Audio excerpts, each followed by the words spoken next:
राज्य रास्ता सुरक्षा अभियान 2012 की शुरुआत महाराष्ट्र राज्य में 1 जनवरी से हो गई है। इस रास्ता सुरक्षा सप्ताह के अंतर्गत बृहस्पतिवार को महामार्ग पुलिस एवं यातायात विभाग नवी मुंबई द्वारा युवा मेलावे का आयोजन किया गया था। इस युवा मेलावे का उद्घाटन राज्य के गृह मंत्री आर पाटिल के हाथों किया गया। तो इस दौरान आयोजित की गई जन जागृति चित्र प्रदर्शनी तथा सेफ किट स्टॉल का उद्घाटन गृह मंत्री आर पाटिल, रायगढ़ के पालक मंत्री सुनील तटकरे एवं गृह राज्य मंत्री सतेज पाटिल के हाथों किया गया। इस दौरान वाहन चालकों में वाहनों की नियमों की जन जागृति करने हेतु राज्य परिवहन विभाग द्वारा नए से शुरू किए गए ई लर्निंग इस वेबसाइट का उद्घाटन गणमान्यों के हाथों किया गया। इस अवसर पर विद्यार्थी तथा विभिन्न संस्थाओं द्वारा बनाई गई जन जागृति चित्र प्रदर्शनी का गणमान्यों ने जायजा लिया।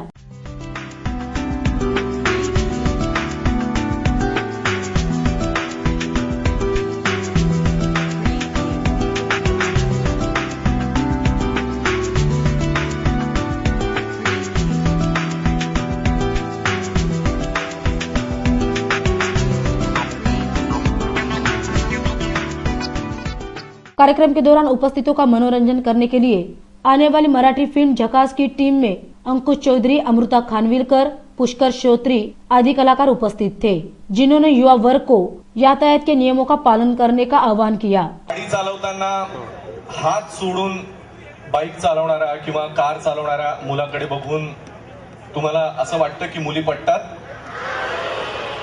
बापरे, अरे बापरे, 2 ऑप्शन्स गेले। बरं, तिसरा, बाईक चालवताना विली बिली मारणे, कसरती करणे, जे जनरली आपण सर्कशीत बघतो, रस्त्यावर काय माहिती नाही असं करतात की नाही, पण काही जण करतात, त्यांना बघून इम्प्रेस होता तुम्ही? कठीण आहे मुलींचं, कशाने इम्प्रेस होता नक्की तुम्ही? बरं, अजून एक गाडी खूप स्पीडने चालवली की नक्की कोण चालवतोय हे दिसलंच नाही तर तुम्ही इम्प्रेस होता? तिच्या मग आम्ही मुलं सगळे वेडेच आहोत, आम्ही उगीच गाड्या जोरात चालवतोय काय मुलांनो? बरोबर आहे ना, काहीतरी गफलत आहे बाबा। बरं, मग काय नक्की कशामुळे इम्प्रेस होतात हे आपण आता अमृता येईल तिला विचारूया। करेक्ट आहे ना, म्हणजे ती कशामुळे इम्प्रेस होते हे जर आपल्याला कळलं तर बाकी मुली कशामुळे इम्प्रेस होतात हे नक्कीच कळेल। पण एक गोष्ट नक्की आहे की गाड्या जोरात चालवणे, हेल्मेट न घालणे, विली मारणे, कसरती करणे या कशामुळेही मुली इम्प्रेस होत नाहीत। त्यामुळे हे आपण डोक्यातून काढून टाकूयात आणि या सगळ्यांना दाखवून देऊयात। इस दौरान आर पाटिल ने वाहन चालकों को यातायात के नियमों का पालन करने की नसीहत दी। महाराष्ट्र देशामधलं एक प्रगतशील राज्य आहे आणि अन्य राज्यांच्या तुलनेमध्ये आपल्या राज्यात वाहनांची संख्या खूप मोठ्या प्रमाणात वाढत निघालेली आहे। एका बाजूनी वाहनं वाढतायत आणि दुसऱ्या बाजूनी अपघातांचं प्रमाण हे सुद्धा दिवसेदिवस वाढत निघालंय। आपल्या महाराष्ट्रामध्ये नैसर्गिक मृत्यूनंतर जर सर्वाधिक मृत्यू कशाने होत असतील तर ते रस्त्यावरच्या अपघातामध्ये होत आहेत। दरवर्षी 12,500 लोकांना आपल्या प्राणास मुकावं लागतंय। 50,000 लोक कायमचे अपंग होत आहेत।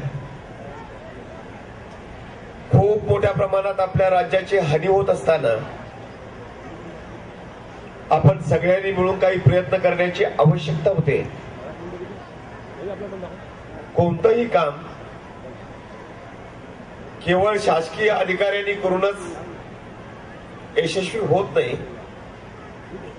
पण ज्यावेळी सरकारी अधिकाऱ्यांना जनतेचा सहभाग मिळतो त्यावेळी लोकांच्या सहकार्यातून अनेक योजना मार्गी लागत असतात।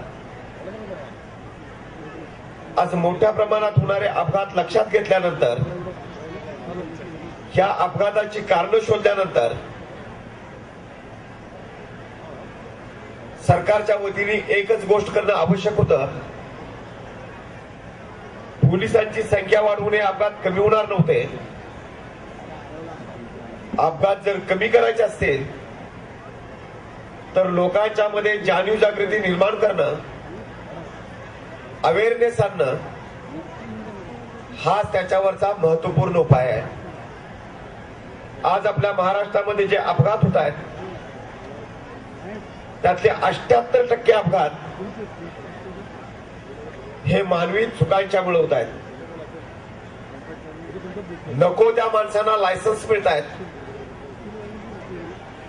लायसन्स मिळालेली माणसं कायद्याला गृहीत धरून कायदा पायदळी तुडवण्यामध्ये पुरुषार्थ मानतायत. इस कार्यक्रम के लिए नवी मुंबई के पालक मंत्री गणेश नाइक, पुलिस आयुक्त जावेद अहमद आदि सहित विद्यार्थी बड़ी संख्या में उपस्थित थे।